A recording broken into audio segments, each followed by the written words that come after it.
Bender Abbas International Airport, Iran, July 3, 1988. A passenger airliner, an Airbus A300, which had recently arrived from Tehran, is preparing to head to its final destination, Dubai, operating Flight 655. 290 people board the plane, 274 passengers and 16 crew members.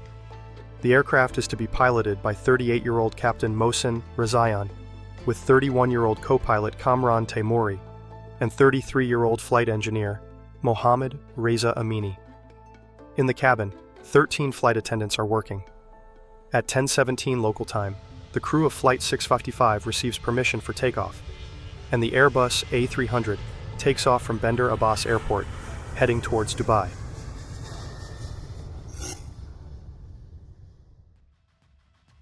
In 1988, the Iran-Iraq War was ongoing in the Persian Gulf, where U.S. military ships were present as part of combat operations. The U.S. was not a participant in the conflict, and the fleet's presence was explained as a mission to protect oil tankers from attacks by the warring nations. Earlier, in 1987, the U.S. Navy frigate USS Stark was mistakenly attacked by an Iraqi fighter jet. Since then, the U.S. military has been cautious regarding unidentified flying objects and had been given authorization to fire at potentially dangerous targets. Flight 655's route follows an international air corridor, a 35-kilometer path between Bender Abbas and Dubai. With a simple flight plan, the plane would ascend to an altitude of 4,300 meters, fly straight to Dubai, then descend and land. Meanwhile, in the Strait of Hormuz, the U.S. Navy's missile cruiser, USS Vincennes, equipped with the Aegis combat system, was under the command of Captain William Rogers. The cruiser was operating under the pretext of protecting Kuwaiti tankers from attacks by Iran and Iraq.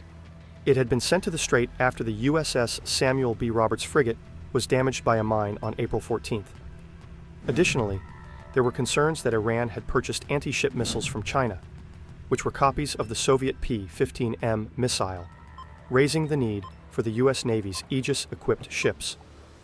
On the morning of July 3rd, the USS Vincennes entered Iranian territorial waters, pursuing Iranian speedboats that had fired on a helicopter launched from the cruiser.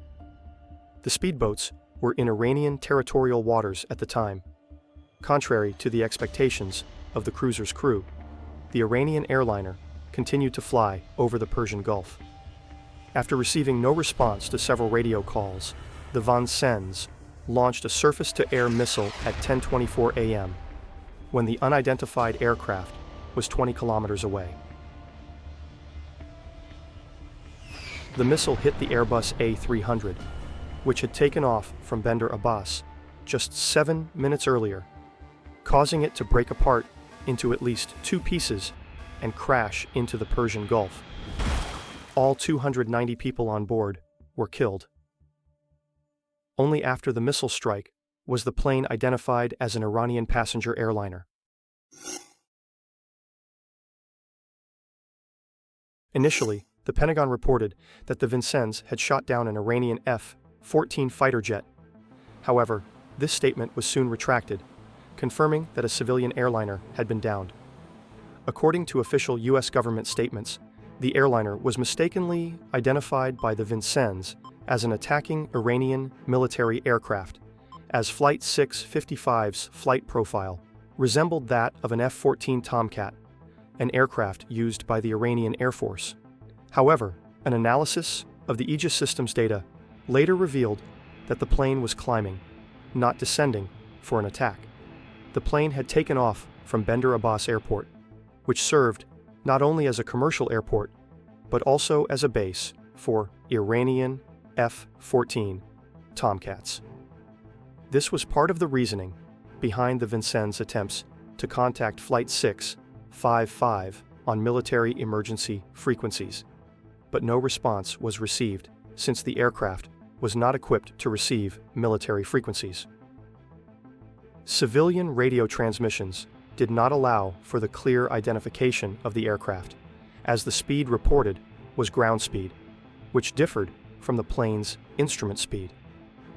The pilots could have interpreted the radio calls as being directed toward an Iranian P-3 Orion aircraft that had recently been in the same area. The U.S. military considered the incident unfortunate and stated that the cruiser's crew acted according to the circumstances. Later, the captain of the Vincennes was awarded the Legion of Merit for his service from 1987 to 1989. The circumstances of the incident, as presented in the official report, faced heavy criticism in the American press.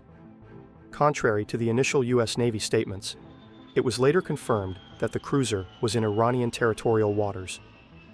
The Iranian government considers the attack on the civilian airliner a deliberate and illegal act. According to Iranian officials, even if the misidentification was a mistake, which Iran disputes, the attack on a civilian plane in neutral waters was an act of criminal negligence and should be considered an international crime.